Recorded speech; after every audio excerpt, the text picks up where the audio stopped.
Mon nom est Astrid Longworth et l'histoire que je vais vous raconter a bouleversé ma vie de façon irréversible. Imaginez-vous plonger dans le confort d'une routine quotidienne, croyant maîtriser votre destin, sans vous douter que tout peut basculer en une fraction de seconde. Le 12 décembre 2023, ma réalité a été pulvérisée. Ce jour-là, je ne me suis pas seulement approchée de la mort, je l'ai rencontrée. Pendant exactement 7 minutes et 23 secondes, mon cœur a cessé de battre. Mon corps a abandonné, mais mon esprit a traversé une expérience qui a défié toute logique et m'a confronté à des vérités si puissantes qu'elles ont transformé ma vision du monde.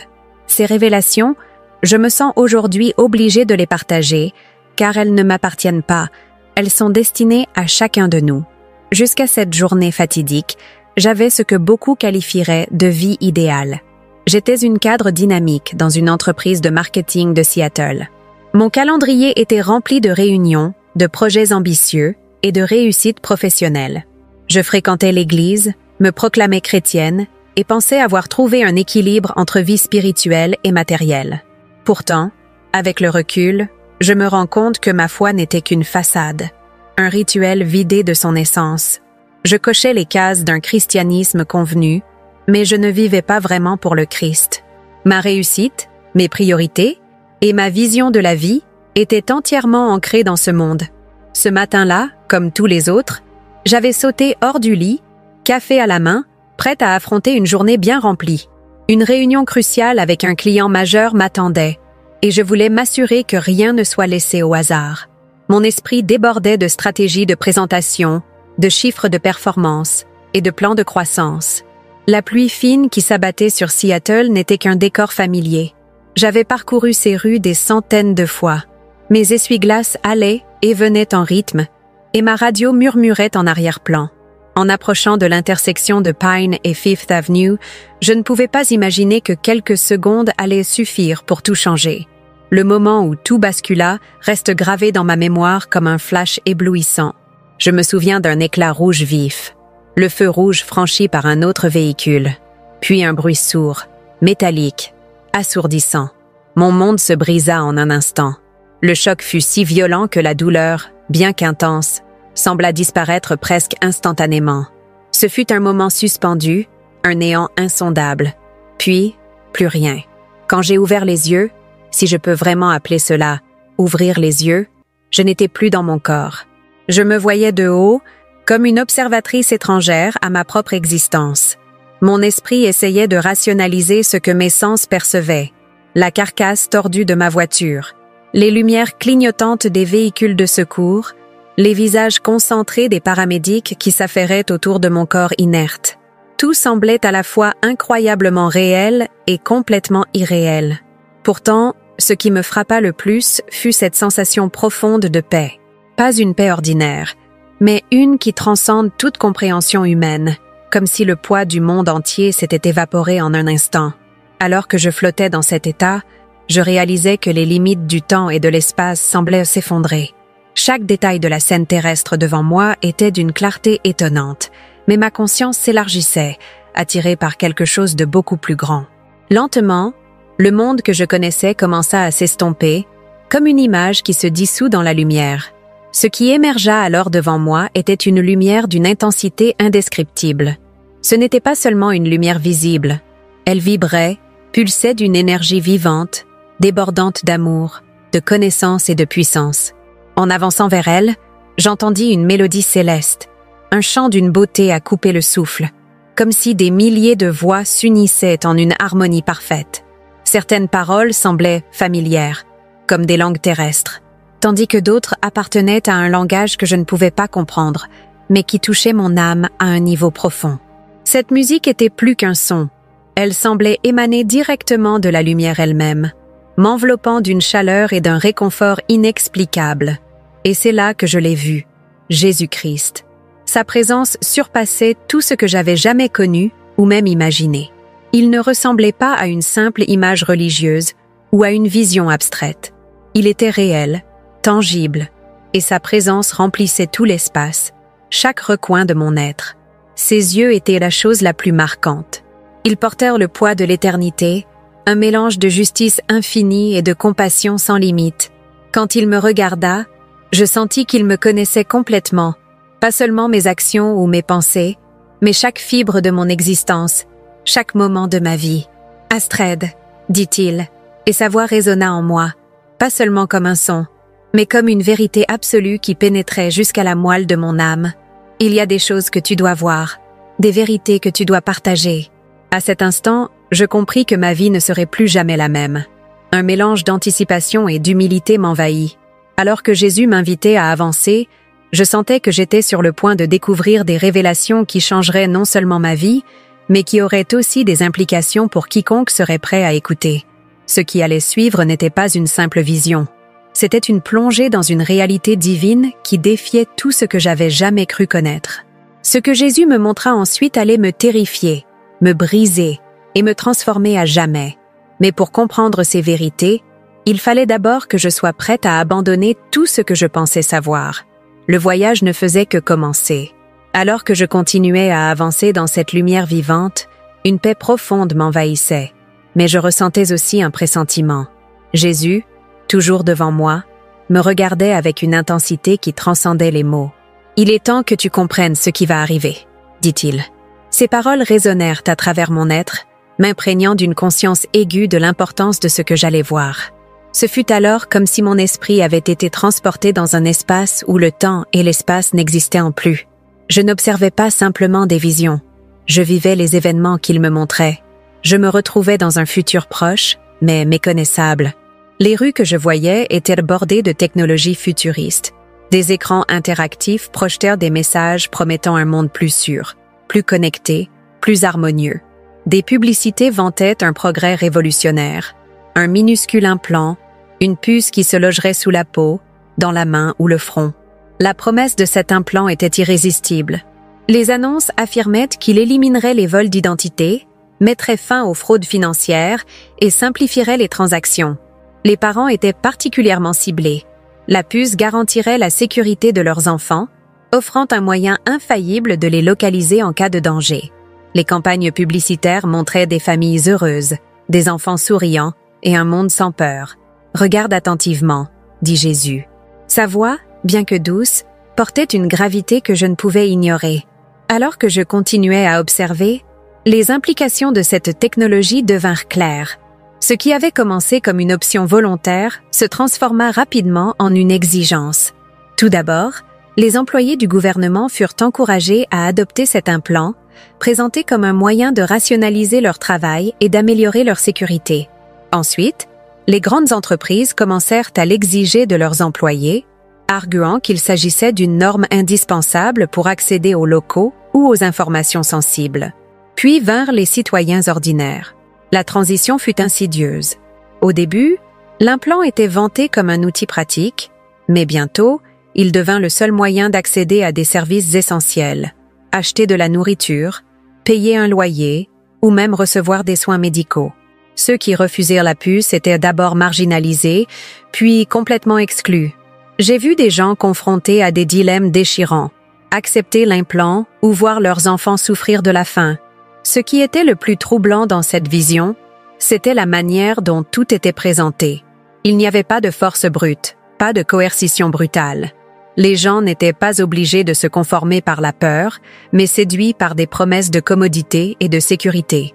Le système était habile, sophistiqué, et ses architectes savaient précisément comment manipuler les craintes et les désirs humains. Jésus m'avertit alors avec des mots qui résonnent encore en moi. La marque ne viendra pas comme beaucoup l'attendent. Elle ne sera pas un symbole évident du mal. Elle viendra en promettant paix, progrès et solution aux problèmes que les hommes pensent insolubles. Elle viendra déguisée en lumière. Je continuais à voir les effets dévastateurs de cette marque. Ceux qui acceptèrent l'implant semblèrent d'abord soulagés, leur vie devenant plus facile, mais avec le temps, un changement subtil mais profond se produisait. Leur cœur devenait insensible aux choses de Dieu. C'était comme si leur connexion spirituelle était progressivement coupée. Ils continuaient à vivre, à travailler et à interagir, mais quelque chose en eux était éteint.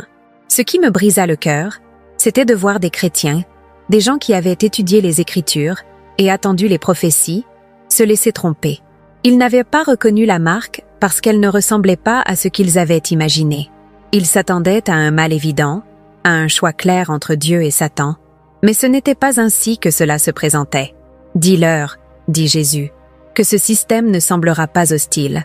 Il apparaîtra comme une solution, mais c'est un piège. » Dans la vision, je vis également des leaders religieux respectés soutenir cette technologie, la présentant comme un moyen de mettre fin à des problèmes graves, la traite des êtres humains, l'immigration illégale et même les tensions internationales. Certains de ces leaders, que beaucoup considéraient comme des exemples de foi, justifiaient l'implant en citant des passages bibliques hors contexte, trompant ainsi de nombreux croyants sincères. Malgré cette sombre réalité, Jésus me montra également des poches de résistance, des communautés de croyants qui avaient une vue à travers la tromperie et qui avaient refusé de participer au système. Ces groupes vivaient simplement, mais librement. Ils échangeaient des biens et des services, s'entraidaient et dépendaient entièrement de Dieu pour leurs besoins. Leur foi était inébranlable et ils rayonnaient d'une paix et d'une joie qui contrastaient avec le vide spirituel de ceux qui avaient accepté la marque. Alors que la vision s'intensifiait, je sentis un poids immense sur mon âme. Ce que je voyais n'était pas seulement un avertissement pour l'avenir, c'était un appel urgent à l'action. Jésus me regarda avec une tendresse mêlée d'une gravité solennelle. « Mes enfants doivent se préparer maintenant, pas avec peur, mais avec foi. » Cette phrase résonna en moi comme une cloche, marquant le début d'une prise de conscience qui allait transformer ma vie. Ce que Jésus allait me montrer ensuite était encore plus crucial. La manière dont nous devons nous préparer pour affronter ces temps troublés, avec la certitude que ceux qui lui restent fidèles ne seront jamais abandonnés. Alors que la vision se poursuivait, une nouvelle clarté m'envahit. Ce que Jésus allait me montrer n'était pas seulement une mise en garde sur les dangers de la marque de la bête, mais un appel à l'action. Les défis à venir seraient immenses, mais il m'assura qu'avec la bonne préparation spirituelle, pratique et communautaire, ces enfants pourraient non seulement survivre, mais prospérer dans leur foi. Dans cette nouvelle vision, je voyais des groupes de croyants dispersés à travers le monde, se tenant fermes face aux pressions du système. Ces communautés n'étaient pas imposantes en nombre, mais elles étaient fortes en esprit. Jésus me montra que leur force ne venait pas de leur pouvoir matériel, mais de leur dépendance totale envers Dieu et de leur unité inébranlable.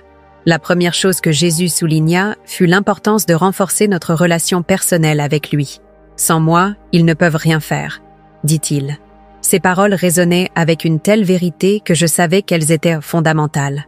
Il m'expliqua que la préparation spirituelle devait être la base de tout. Cela signifiait consacrer du temps chaque jour à la prière, non pas comme un rituel, mais comme une conversation vivante avec Dieu. Il fallait aussi plonger profondément dans les Écritures, mémoriser des passages clés et méditer sur leur sens. Ces paroles divines deviendraient une arme spirituelle contre les mensonges du système à venir. Jésus insista également sur l'importance d'apprendre à reconnaître sa voix. « Mes brebis entendent ma voix », me rappela-t-il. Dans les moments critiques, il guiderait ceux qui l'écoutent, mais cela nécessitait une pratique constante. Il me montra des croyants, dans des situations dangereuses, qui suivaient une conviction intérieure, échappant ainsi à des pièges ou trouvant des ressources miraculeuses. La vision changea ensuite pour se concentrer sur les aspects pratiques de la préparation. Jésus me montra des familles qui apprenaient à cultiver leur propre nourriture, transformant même de petits espaces en jardins productifs. Il m'expliqua que l'autosuffisance ne serait pas seulement un choix, mais une nécessité. Ceux qui refuseraient de se conformer au système économique basé sur la marque devraient trouver des moyens alternatifs de subvenir à leurs besoins. Je vis des gens apprendre des compétences que beaucoup avaient oubliées. Conserver les aliments, fabriquer leurs propres vêtements, utiliser des remèdes naturels pour soigner les maladies. Ces savoirs ancestraux, que beaucoup considéraient comme obsolètes, redevenaient essentiels. Jésus me montra également l'importance des échanges communautaires.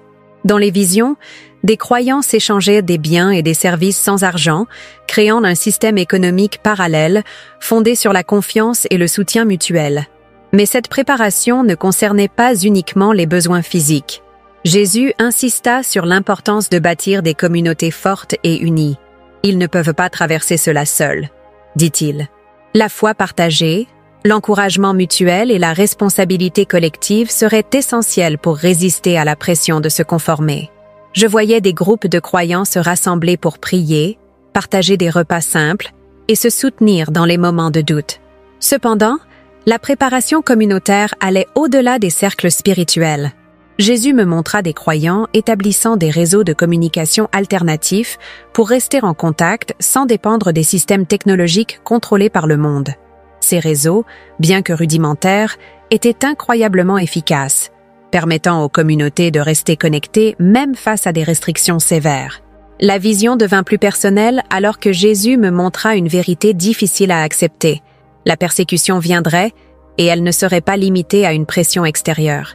Certaines des épreuves les plus douloureuses viendraient de la division au sein des familles et des amitiés. Je vis des proches s'opposer, certains acceptant la marque pour des raisons de survie ou de commodité, tandis que d'autres refusaient par fidélité à Dieu. Les tensions étaient palpables, mais ceux qui restaient fidèles trouvèrent leur force dans leur relation avec Christ. Pour conclure cette partie de la vision, Jésus me montra un exemple puissant. Je voyais une communauté de croyants vivant simplement, mais dans une joie inexplicable. Ils n'avaient pas les commodités du monde moderne, mais leur foi les soutenait. Alors qu'ils partageaient un repas modeste autour d'une table en bois, une lumière émanait d'eux. Cette lumière, me dit Jésus, était le témoignage de leur fidélité. Il se tourna alors vers moi avec une expression empreinte d'amour et de sérieux. Ils doivent se préparer maintenant, avant que la tempête ne frappe. Ce qu'ils construisent aujourd'hui déterminera leur force demain. Ces paroles étaient un mélange d'avertissement et d'espoir, un rappel que la préparation n'était pas une réaction à la peur, mais une démonstration de foi dans sa promesse de ne jamais abandonner ses enfants. Alors que la lumière s'intensifiait autour de moi, je sentais que ce que Jésus allait révéler ensuite serait encore plus crucial, une vision des épreuves spirituelles et des choix éternels auxquels l'humanité serait confrontée dans ces temps de crise. Alors que la lumière autour de moi semblait s'intensifier, une sensation nouvelle m'envahit, mélange d'appréhension et de réconfort. Jésus était toujours là, rayonnant d'une présence si puissante qu'aucun mot ne pourrait la capturer pleinement. Il me regarda avec des yeux emplis d'amour et de compassion.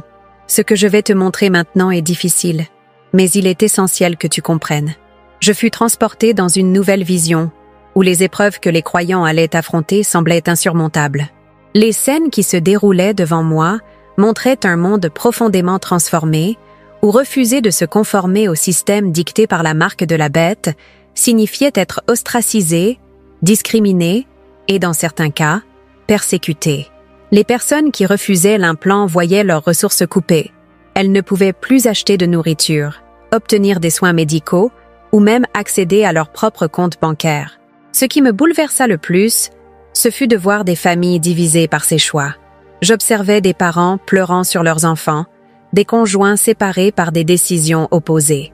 Certains choisissaient la marque, croyant protéger leur famille ou garantir leur survie. D'autres, mus par une foi inébranlable, refusaient coûte que coûte, même face à la faim ou à la menace de mort. La douleur de ces ruptures était presque palpable, mais au milieu de ces ténèbres, il y avait une lumière. Jésus me montra des exemples de sa fidélité, même dans les situations les plus désespérées. Dans une scène, je vis une famille assiégée par des difficultés. Leur garde-manger était vide et leurs prières semblaient pleines de désespoir. Mais alors qu'ils persévérèrent dans la prière, une aide inattendue arriva. Une autre famille croyante leur apporta des provisions, partageant avec eux ce qu'ils avaient, bien qu'ils aient eux-mêmes peu. La joie et l'amour qui découlèrent de cet acte étaient une preuve éclatante de la manière dont Dieu soutient ses enfants dans les moments de besoin. « Dis-leur, dit Jésus, que je ne les abandonnerai jamais. Comme j'ai nourri mon peuple dans le désert, je pourvoirai pour eux. Mais ils doivent me faire confiance, même quand tout semble perdu. » Je fus ensuite transporté dans un autre contexte, où des croyants persévéraient malgré des conditions extrêmes. Certains vivaient dans des communautés isolées, cultivant leur propre nourriture, échangeant des biens entre eux et partageant des moments de prière dans des maisons modestes ou des lieux cachés. Bien qu'ils soient coupés du système économique et social, ils rayonnaient d'une paix et d'une joie inexplicables. Leur foi était devenue leur source de force, et chaque jour était vécu comme un témoignage de leur confiance en Dieu. Jésus me montra ensuite une vérité encore plus profonde. Ces épreuves, bien qu'éprouvantes, seraient également une occasion de transformation spirituelle.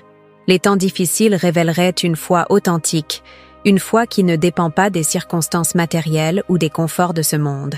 Beaucoup, confrontés à la réalité de la marque et à ses implications, commenceraient à rechercher Dieu comme jamais auparavant. Je vis des foules de personnes qui, ayant longtemps ignoré les avertissements ou vécu dans l'indifférence spirituelle, étaient soudainement éveillées par les événements. Ces gens se tournaient vers Christ avec une sincérité et une urgence nouvelle. Ce qui semblait être un temps de désespoir devenait, paradoxalement, un temps de réveil spirituel sans précédent. Jésus m'expliqua que dans ces moments, l'opposition ouverte du monde à Dieu pousserait beaucoup de cœurs à reconnaître la vérité et à embrasser sa grâce. La vision changea à nouveau, et je vis des actes de foi héroïques.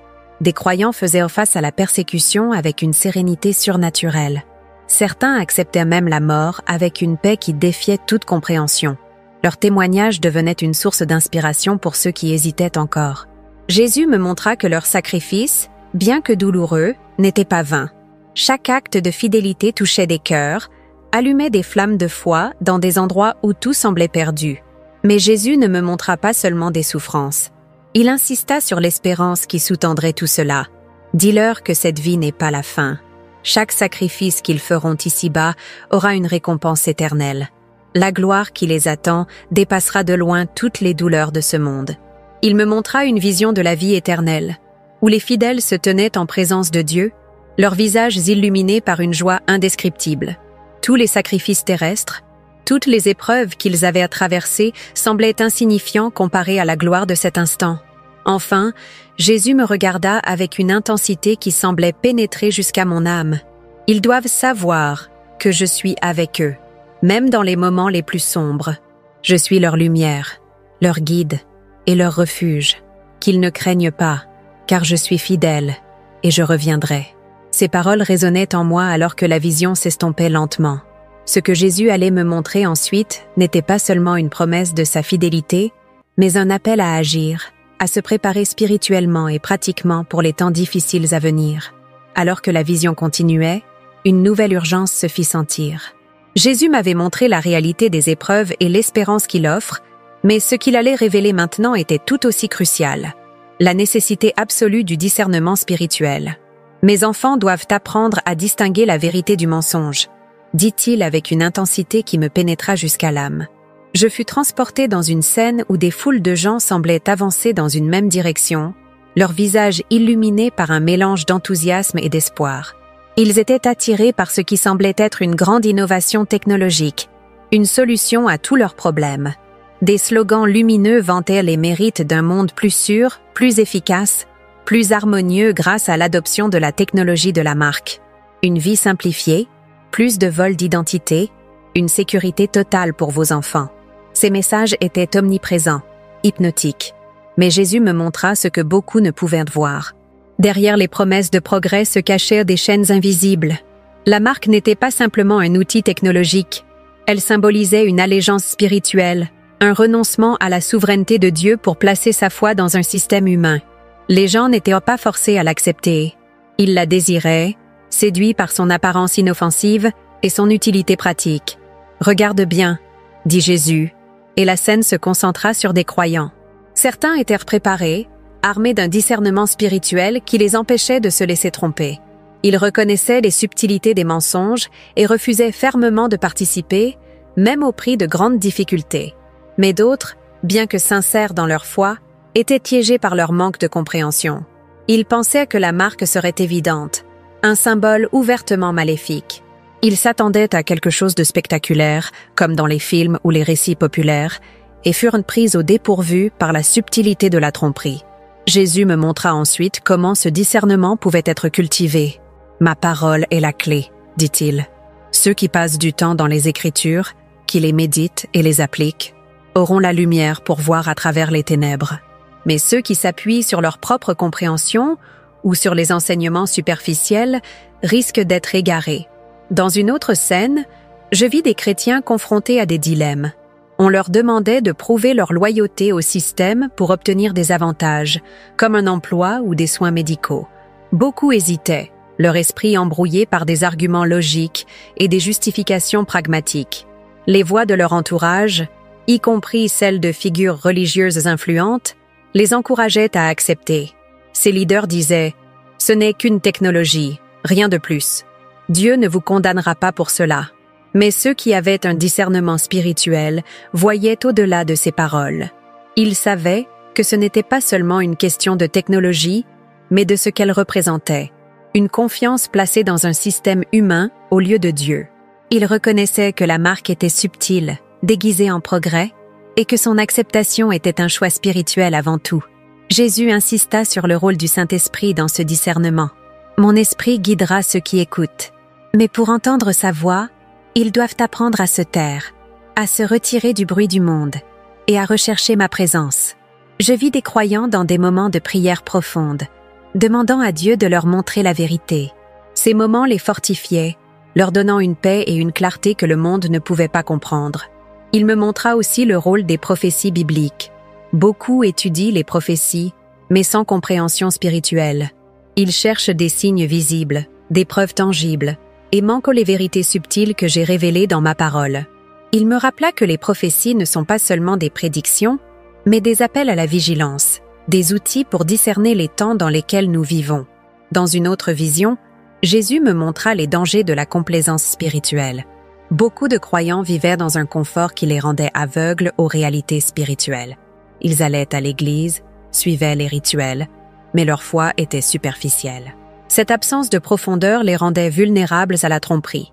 Jésus me montra comment, dans ces moments critiques, les distractions du monde, les médias, les opinions populaires, les ambitions personnelles, conduisaient certains à faire des compromis qu'ils ne réaliseraient que trop tard. Cependant, tout n'était pas sombre. Dans une vision finale, Jésus me montra des jeunes gens, une génération qui se levait avec une foi vibrante et un discernement spirituel étonnant. Ces jeunes avaient été préparés par leurs parents, leurs mentors spirituels et leur propre quête de vérité. Ils ne se laissaient pas distraire par les illusions du monde et avançaient avec audace, partageant la vérité de Christ et inspirant les autres à résister à la tromperie. Jésus conclut cette partie de la vision par des mots d'encouragement et d'avertissement. « Dis-leur que le discernement spirituel ne vient pas d'un instant, mais d'une marche constante, avec moi. Ceux qui me cherchent me trouveront, et ceux qui écoutent ma voix ne seront pas trompés. Mais qu'ils se préparent maintenant, car le moment viendra où choisir ne sera plus une option, mais une nécessité. » Ces paroles résonnaient encore en moi alors que la vision s'estompait lentement. Ce que Jésus allait me montrer ensuite était un appel direct à l'action, une invitation à se lever et à agir avant que les tempêtes spirituelles ne frappent de plein fouet. Alors que la lumière entourant la vision s'adoucissait, Jésus se tourna vers moi avec une intensité renouvelée. Ses yeux reflétaient un mélange d'amour profond et d'urgence divine. « Il est temps, dit-il, de transmettre ce que tu as vu. Mes enfants ne doivent pas seulement se préparer à discerner, mais aussi à agir. Ils doivent devenir des témoins vivants de ma vérité. » Je fus plongé dans une série de visions qui illustrèrent avec clarté l'appel à l'action que Jésus adressait à tous ceux qui choisirent de lui rester fidèles. La première scène montrait des croyants réunis dans une petite maison, leur voix s'élevant dans une prière fervente. Ils n'étaient pas nombreux, mais leur unité était palpable. Ces personnes ne se contentaient pas de prier. Elles mettaient en pratique leur foi. Je les voyais échanger des idées, partager des ressources et encourager ceux parmi eux qui étaient faibles ou effrayés. Jésus me montra que la première étape de cet appel à l'action était de construire des communautés solides et résilientes. Ils ne peuvent pas traverser seuls ce qui s'en vient, dit-il. La foi individuelle était essentielle, mais elle devait être soutenue par des cercles de croyants unis, prêts à s'entraider dans les moments de besoin. Ces communautés n'étaient pas définies par leur taille ou leurs ressources matérielles, mais par leur dépendance totale envers Dieu et leur amour mutuel. Dans une autre vision, je vis des croyants qui mettaient en œuvre des plans concrets pour se préparer aux défis à venir. Certains apprenaient des compétences pratiques, cultiver des jardins, purifier l'eau, construire des systèmes de chauffage simples mais efficaces. D'autres développaient des moyens de commerce alternatifs, utilisant des systèmes d'échange basés sur la confiance et la solidarité. Ces actions, bien qu'humbles en apparence, étaient puissantes parce qu'elles démontraient une foi active et une anticipation spirituelle des défis futurs. Mais cela ne suffit pas, dit Jésus avec gravité. Ils doivent aussi apprendre à parler. Je vis ensuite des croyants prendre courage pour partager la vérité qu'ils connaissaient. Certains parlaient dans des églises ou des réunions communautaires, tandis que d'autres utilisaient des plateformes en ligne ou des conversations intimes pour avertir les autres. Ce qui frappait, ce n'était pas leur éloquence, mais leur sincérité. Ils ne parlaient pas avec des mots sophistiqués, mais avec un cœur brûlant d'amour pour ceux qui étaient encore pris dans les illusions du monde. Une scène particulière m'ébranla profondément. Je vis une femme, seule dans une salle d'attente, parler avec douceur à une autre personne assise à côté d'elle. Elle partageait son expérience de foi et expliquait pourquoi elle refusait de se conformer à la marque. Ce qui me surprit, c'est que cette conversation simple avait un impact immense. La personne qu'elle touchait allait, à son tour, influencer d'autres. Jésus m'expliqua que chaque acte de témoignage, aussi petit qu'il puisse paraître, avait un potentiel de transformation. Dans une autre vision, je vis des croyants affronter des défis plus grands. Certains étaient confrontés à des situations où leur foi les mettait directement en conflit avec les autorités ou les normes sociales. Je vis un homme refuser de signer un document qui l'obligeait à accepter la marque pour conserver son emploi. Bien qu'il perdît son travail, son courage inspirait sa famille et sa communauté à tenir ferme. Ce que Jésus souligna, c'était que ces actes de résistance, même lorsqu'ils semblaient insignifiants, étaient des démonstrations puissantes de fidélité. Mais l'appel à l'action n'était pas seulement pour résister ou avertir, il impliquait aussi de montrer l'amour de Christ dans des actes concrets. Je vis des croyants ouvrir leur maison à ceux qui avaient tout perdu, partager leur nourriture avec des voisins en détresse et offrir une oreille attentive à ceux qui cherchaient des réponses. Ces gestes de compassion n'étaient pas des stratagèmes, ils étaient des expressions naturelles d'une foi vivante. Qu'ils comprennent, dit Jésus, que leurs actions parlent autant que leurs paroles. Ce monde ne se tournera pas vers moi à cause de grandes démonstrations de pouvoir, mais à travers la lumière qu'ils voient briller dans mes enfants. Enfin, Jésus me montra une vision qui rassemblait tout ce que j'avais vu. Des croyants de toutes origines, dans des environnements variés, marchaient ensemble dans la lumière. Ils n'étaient pas parfaits. Certains portaient encore des blessures, d'autres vacillaient parfois sous le poids des épreuves. Mais ils continuaient à avancer, soutenus par leur foi et par les liens qu'ils avaient tissés avec d'autres. Il se tourna alors vers moi, son regard plein d'amour, mais aussi de sérieux. Dis-leur que l'action ne peut pas attendre. Ce qu'ils construisent aujourd'hui déterminera leur force demain, qu'ils ne se laissent pas distraire par les séductions de ce monde, mais qu'ils concentrent leur cœur et leur esprit sur moi. Ce n'est pas un appel à la peur, mais un appel à la foi, à l'amour et au courage. Ces paroles résonnaient profondément en moi. Jésus venait de délivrer un message clair. Les épreuves qui approchent nécessitent une préparation non seulement spirituelle, mais aussi pratique et communautaire. Mais au-delà de tout cela, elles appellent à une foi active, qui se manifeste par des actions concrètes et un amour authentique. Ce que Jésus allait me montrer ensuite serait encore plus profond, un aperçu de la victoire finale et de la gloire promise à ceux qui lui restent fidèles. Alors que la lumière autour de moi s'intensifiait, Jésus m'adressa un regard empreint de douceur et de force. Il me fit comprendre que ce qu'il allait me révéler maintenant était une promesse. Une promesse qui transcenderait les épreuves, les douleurs et les persécutions que ses enfants seraient amenés à traverser. Dans cette vision, je fus transporté dans un paysage d'une beauté indescriptible. Une lumière dorée enveloppait tout ce que je voyais, et une paix profonde régnait. Je compris immédiatement que je contemplais l'accomplissement final de la promesse de Christ. Sa victoire et la récompense éternelle réservée à ceux qui lui seraient restés fidèles. Jésus me montra des scènes de sa provision miraculeuse pour ceux qui refuseraient de se conformer à la marque de la bête. Dans un monde où les croyants seraient rejetés, persécutés et privés des nécessités de base, Dieu interviendrait d'une manière surnaturelle. Je vis des familles priant autour de tables vides et soudain, de la nourriture apparaissait. Comme dans les récits bibliques où Dieu nourrissait son peuple dans le désert. Je vis des rivières jaillir dans des endroits arides, fournissant de l'eau à ceux qui avaient soif. Je vis des malades guérir par la puissance de la prière, même lorsque l'accès aux soins médicaux leur était refusé. Dis-leur que je suis toujours avec eux, dit Jésus. Ceux qui me font confiance verront ma main agir, même dans les circonstances les plus sombres. Ils ne manqueront de rien, car je suis leur berger.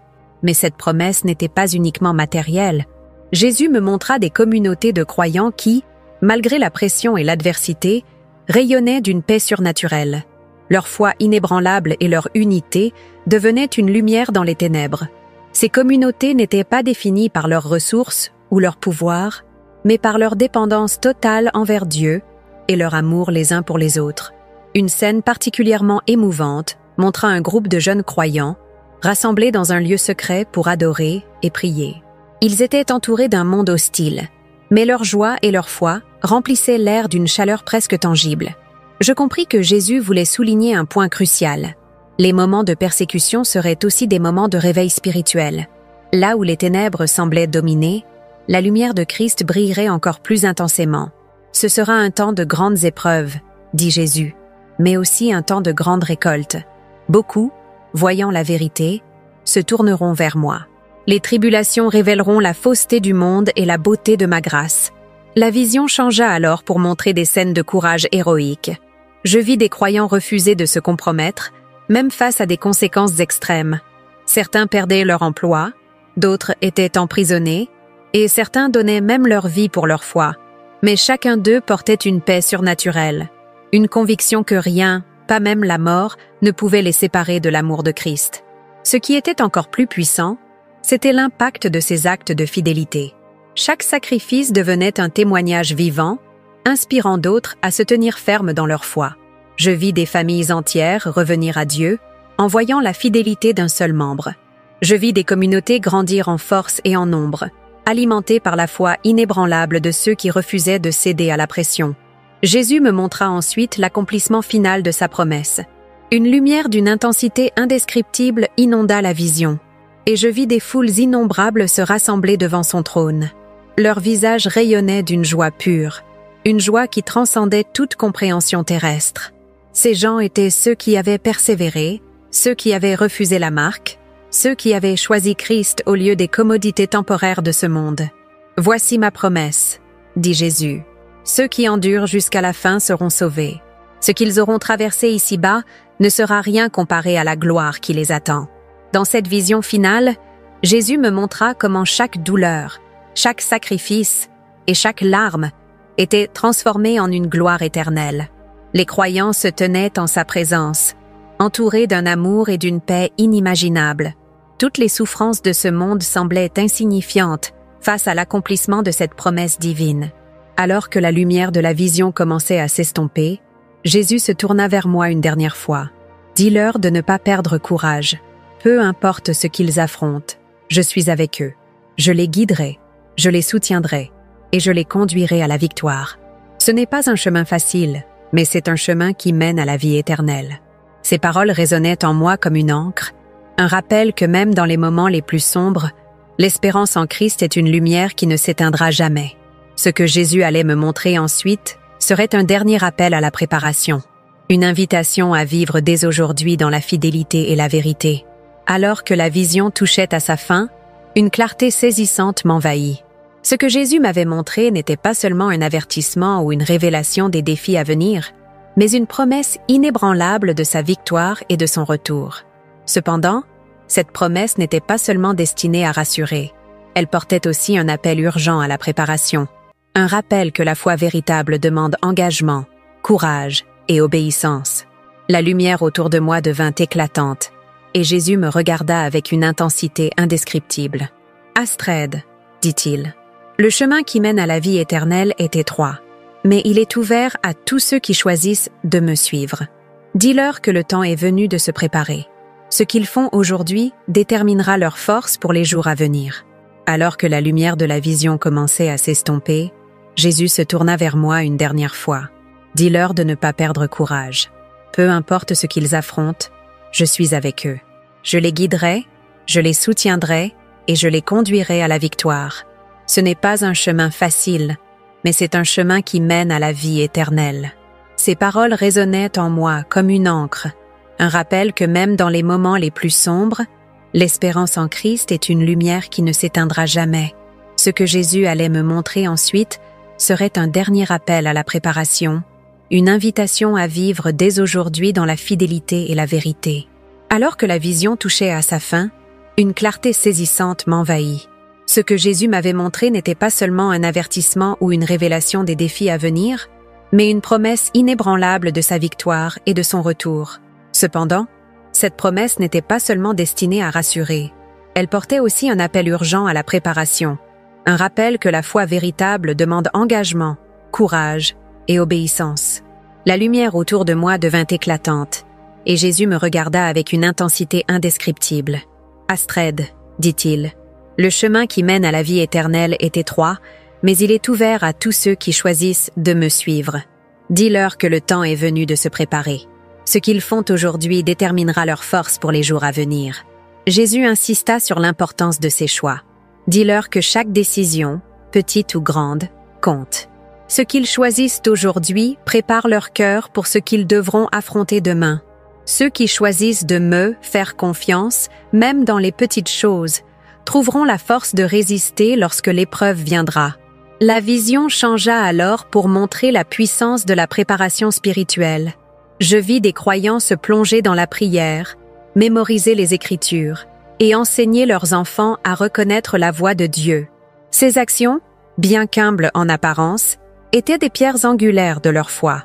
Je vis des communautés se former, des réseaux de croyants se soutenir mutuellement et des foyers devenir des sanctuaires de paix au milieu de la tempête. Jésus m'expliqua que la préparation ne devait pas être motivée par la peur, mais par l'amour et la foi. Ce n'est pas une course pour se protéger, dit-il, mais une marche vers une fidélité plus profonde. Ceux qui se préparent spirituellement et pratiquement ne seront pas seulement prêts à survivre. Ils seront des témoins de ma gloire, des phares de lumière pour ceux qui sont perdus. Enfin, Jésus me montra une scène qui scella tout ce que j'avais vu. Une femme âgée, seule dans une petite maison, priait avec ferveur. Elle n'avait rien de matériel, mais sa foi était inébranlable. Sa prière était une intercession pour sa famille, ses voisins, et même ceux qui l'avaient persécutée. Je vis comment ces prières, bien qu'invisibles au monde, déclenchaient des miracles dans des endroits lointains. Jésus me fit comprendre que chaque acte de foi, aussi petit qu'il puisse sembler, avait une portée éternelle. Il conclut avec des paroles qui résonneront toujours en moi. « Dis-leur que je reviens bientôt. » Ce n'est pas une question de peur, mais d'espérance. Ceux qui persévèrent jusqu'à la fin connaîtront une joie que ce monde ne peut offrir. Dis-leur de tenir ferme, de rester fidèles et de marcher dans la lumière, car la récompense que j'ai préparée pour eux dépasse tout ce qu'ils peuvent imaginer. Alors que la vision s'estompait, je me retrouvais à nouveau face à la lumière de Jésus. Ces dernières paroles furent une invitation, un appel à tous ceux qui entendent ce message. Choisissez aujourd'hui qui vous voulez servir. Mon chemin est étroit, mais il mène à la vie. Mon amour est infini, et ma victoire est certaine. Préparez vos cœurs, car je suis avec vous jusqu'à la fin des temps. Et avec cela, je me retrouvais brusquement ramenée dans mon corps, haletante sur un lit d'hôpital, entourée de médecins stupéfaits. Mais je n'étais plus la même. Chaque fibre de mon être portait la conviction que ce que j'avais vu et entendu devait être partagé. Ce message n'était pas seulement pour moi, mais pour tous ceux qui étaient prêts à écouter. Aujourd'hui, je vous transmets cet appel. Ce n'est pas une histoire de peur, mais une histoire de foi. Ce n'est pas un avertissement vide, mais une invitation à marcher avec Christ, à préparer votre cœur et à vivre dans l'espérance de sa promesse.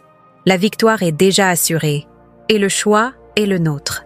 Puissions-nous tous choisir la lumière et la vie éternelle avec lui.